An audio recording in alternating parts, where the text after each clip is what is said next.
In today's episode, I will show you the small centipedes found in my garden and the story behind it. This year, my garden was infested by root mealybugs. I tried to clean all the infested containers. In one pot, there were no trace of root mealybugs, but there were a lot of small centipedes. My guess was the centipedes hunted and ate all the root mealybugs.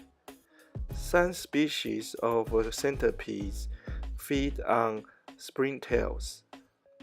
Since root mealybugs is similar in size and less mobile, they would be good prey for the centipedes. I will introduce the centipedes to another container that was heavily infested by root mealybugs to see whether my theory is correct. If you like this video, please like, share, and subscribe. Thank you for watching.